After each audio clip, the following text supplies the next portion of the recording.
So today we are honored to be going to discuss the Turkish politics in the Mediterranean Sea, how it's faring, especially with the introduction of Biden and the American presidency and the EU movements nowadays. Glenn, could you please introduce yourself and what do you do for business? Yeah, my name is Glen Grant. I'm a defence and security expert. I work with the Baltic Security Foundation in Riga, and but the majority of my work at the moment is in Ukraine, working with the Defence and Security Committee of the Ukrainian Parliament, helping them to reshape laws into from Soviet style to Western style. And I do a lot of other small things as well, helping defence industry and basically anybody else that needs help in Ukraine. Perfect. So my first question here, how do you evaluate the Turkish politics in the Mediterranean Sea? Okay, well I'm going to be cruel and say I think you have to look at the Turkish politics not only in the Mediterranean Sea but also in the Black Sea, because of course that's the other side of the coin for Turkey. Um, uh, what has obviously happened is that Erdogan now has a belief that Turkey can actually regain power in many ways. So his actions with Russia have certainly shown that. I mean, he's not been frightened of Russia by the looks of it, and one could say around NATO, EU, and the Black Sea region, that he's been the only one who's been pushy and actually putting the pressure onto Russia. Now, how far he wants to go into the Mediterranean is another question. I mean, Libya was, I'm not sure whether that was a planned move into the Mediterranean or whether it was just that, hey, there's an opportunity. And of course, being being the a Western, let's call it Western because it is, but being a Western and an Eastern state at the same time, and bringing, you might say, some of the Western values and ideas, that must have been attractive to quite a few people in Libya, because they certainly don't want anybody else. I mean, they don't want Americans coming in, they don't want Brits coming in. But Turkey's like a halfway house. It's acceptable because of the Muslim bit, and so therefore maybe they'll be a bit nicer when they're doing things with us, and a bit more. Maybe there's a degree of belief in the reliability of brotherhood that, of course, wouldn't be there with. Oh, I mean, come on, your average person in Libya is not going to understand an American anyway. So they want to deal with someone. But anyway, but they're there. The question is a big question. Is would they go somewhere else? I mean, Syria, yes, he's in the top of Syria, but they've got no choice but to be in Syria, because if they're not in Syria, Syria is going to be in them, and it is already. I mean, they've already got huge amounts of refugees inside Turkey, for which Turkey hasn't really shouted about too loudly, which I find quite interesting. Because I mean, if a huge amount of refugees had headed into Greece in the same way, or Bulgaria, you'd have known about it in the news and the press. But Turkey's been relatively quiet, which I assume means that they're expecting most of them to go back once Syria calms down. Will he go somewhere else? Well, he helped Azerbaijan, and that's interesting. Whether that again was a direct push against Russia, or just the fact that Azerbaijan's buying equipment from them, well, it's hard to tell. It's really hard to tell at the moment how much help Turkey actually gave to Azerbaijan in the war. You can't really actually tell until someone comes out of Azerbaijan from the Ministry of Defence and says, right, they did this, this, this and this. It's the rest. Most of it is conjecture that they help them do this, they help them do that, but nobody really knows yet. So, so he's pushing. Where could he push next? That is a good question. I'm not sure at all. I'm not sure at all. I mean, I think if another country exploded in the same way as Libya, and there was, you know, massive internal unrest and everything else, then judging by the way that he went into Libya, I think he would go somewhere else. But he would need that excuse first. So my question here, like, okay, now the European Union and the NATO like stopped giving sanctions or issuing sanctions against Erdogan currently. Why were they, let's say, reluctant to go forth with the steps and wait for Biden to come into presidency?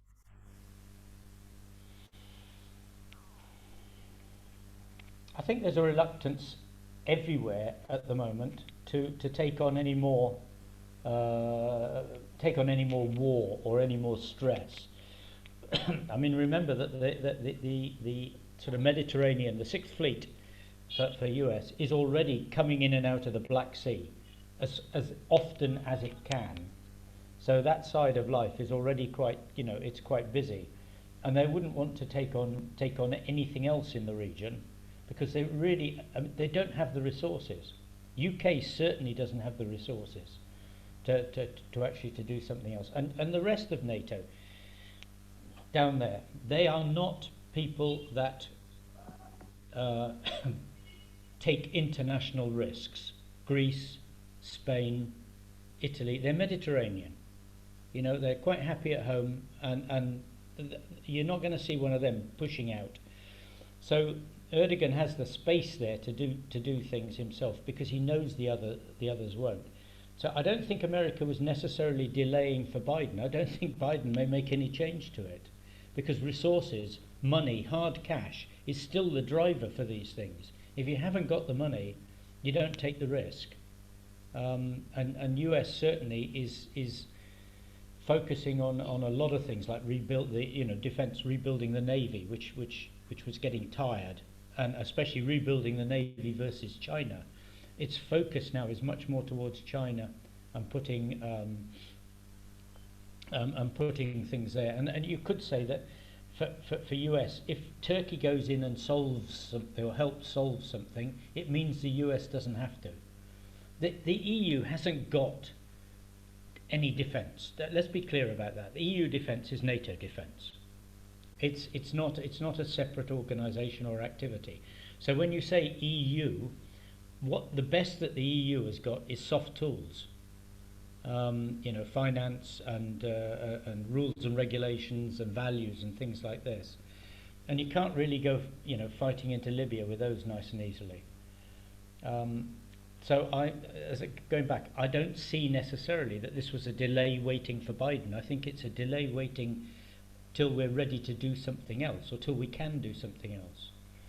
Because, there's still Afghanistan and Iraq sitting there eating money, huge. You cannot imagine how much money those operations have cost America and NATO countries. It's huge.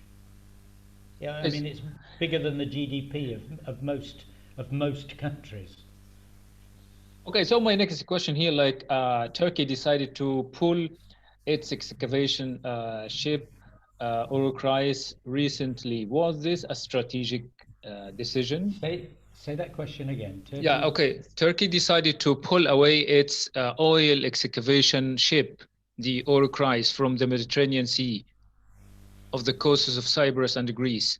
Was this a strategic decision? I have no idea. I mean, I don't know whether that's a strategic decision, because there's been nothing in the press about it or generally talked about.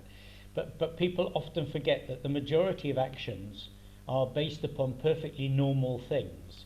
And that perfectly normal thing could well be that the ship is coming up to deep maintenance time, and that it's been sitting for too long in one place, and now is the time to go back into port and actually get fixed. These things do happen. Ships have to be repaired, so they can't stay out all the time. if you ask me, I would say that's more like the 70 or 80% probability than some great strategic game. People read too much into things that are usually often just human and normal. Okay, so my question here, like you are giving Turkey a lot of power. Your explanation means Turkey is gaining more and more power. Why doesn't the EU or the NATO see the advantages in the rise of Turkey? Oh, I'm not sure that that's true, um, uh, because I'm on a lot of chat groups, and I'm one of those with Americans who are quite involved in Black Sea issues, was talking about the fact that it would be of benefit to USA if Turkey actually took a stronger role in Ukraine, and help Ukraine more, because someone in NATO, has to, as well as America and Great Britain and Lithuania and Poland, and so that they were sort of suggesting that if Turkey is willing to actually to be a bit more forward, it would be a good idea if they did that. Judging by the EU, it's really difficult to call. You have to understand that the majority of folk in the EU are very much liberal, and the EU is really quite a soft organisation. I mean, there's no hard shell to it, and therefore, when you say that you can imagine that they're letting Turkey do something, well, then they let everybody do something, because they haven't really got the tools to say to Turkey, we're not going to do this, because Turkey is outside of the European Union, and and ever since France has dug its heels in and said, Turkey will never join the European Union, sort of thing, then Turkey's view of the European Union, I'm sure, has changed completely, from wanting to go in to now, well, we can do this on our own now. And therefore, the levers of power that the European Union has basically come down to trade and possibly trade sanctions or something like that. But there's no value for the EU for doing that, because sanctions always hurt your own side as much as they hurt the person being sanctioned. Okay, so my next question here, like in the future, in the near future, do you see Turkey rising or falling?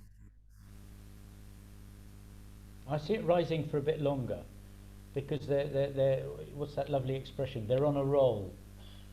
Everything is going their way at the moment, and so it would take a setback to actually to stop them. I don't know what that setback will be, because they're involved in Libya. That could go wrong. They're involved in Syria. That has huge potential to go wrong still. They're now involved in with Azerbaijan and Russia around the Caucasus.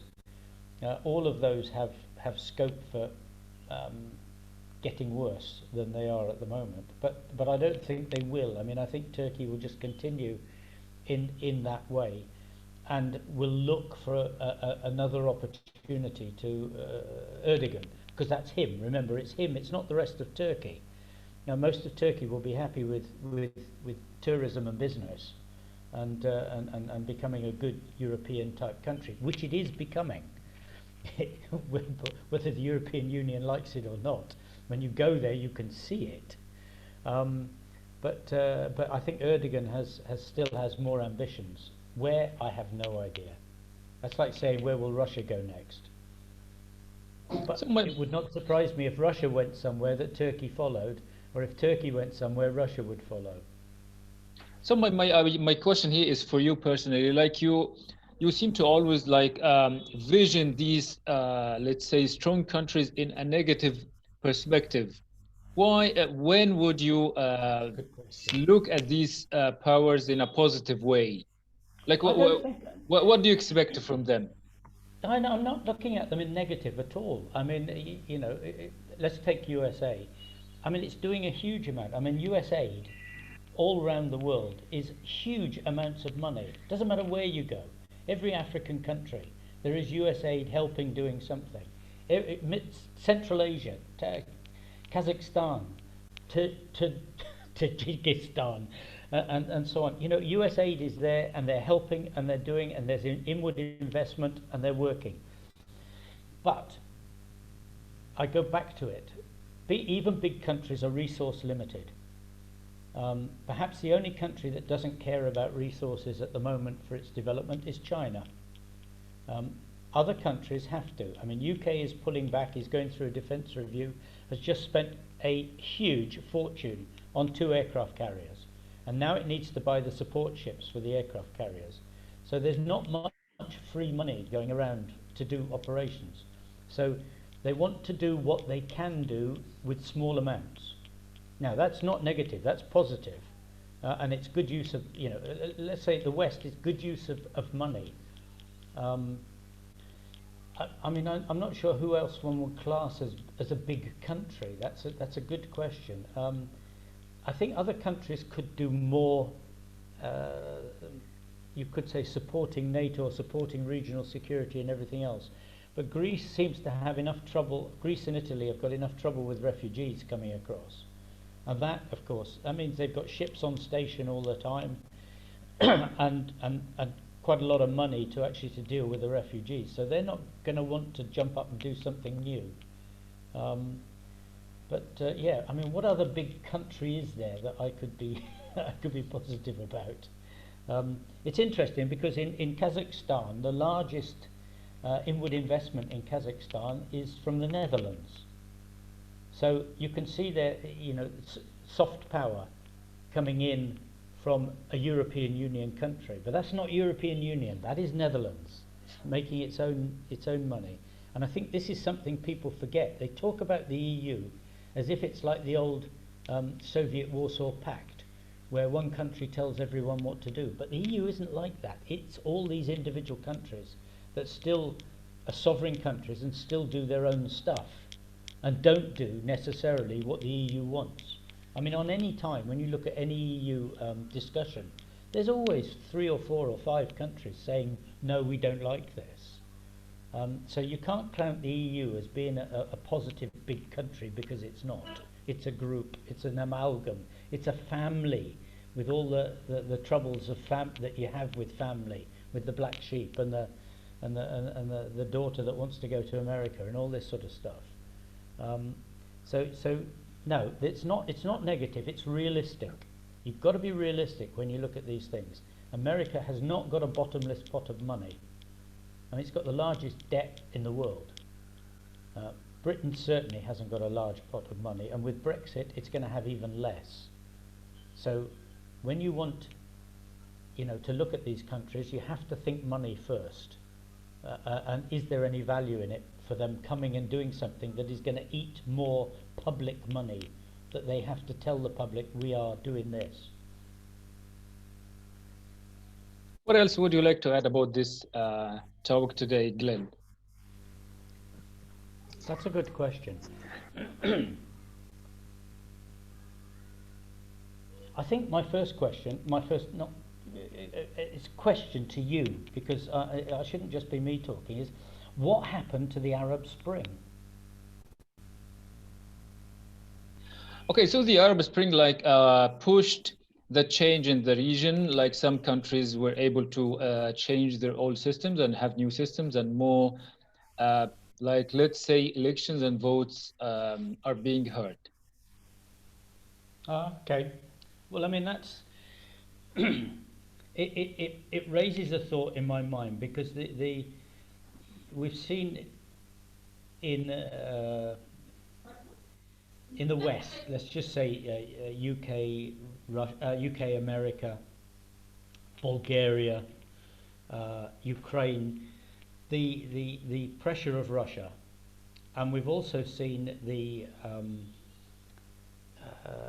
rise of autocratic rulers, Erdogan being one of them, and of course the Hungary, USA. I won't say UK, but you know this, and what has become a real challenge for a lot of countries is that the governments are no longer delivering what the people want. I mean, this is very, very obvious in Ukraine. I mean, even with its into its sort of fifth president, having had an orange revolution and the Maidan, and then they have a president that isn't actually doing what people actually want them to do. And there is this challenge now, I think, which was a challenge that was Arab Spring challenge, which is the people versus the state. And of course, the state has got all the tools. It's got the security forces. It's got the monopoly of money, actually, to a large degree, and it's got the legitimacy that you could say that the public haven't necessarily got. And this is actually what happened in the Arab Spring. Could happen in several other countries in the world, in Western countries. I mean, in effect, the Arab Spring was only the same as what happened in Ukraine on the Maidan, and one wonders whether this sort of, I don't know what you want to call it, legitimate illegitimacy of government, where government starts to serve itself and starts to serve the oligarchs, is a thing that we need to worry about much more.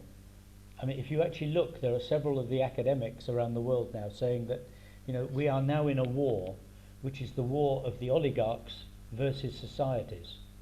And this may be, I haven't done enough research and thinking about it, but you can see this very much in Ukraine. This is, and you can see it also in Bulgaria, where it's very stark, where the oligarchs have the money, they sell and buy things with ease and just make themselves richer and richer, whilst the people are on basic wages. And how long that can keep going for.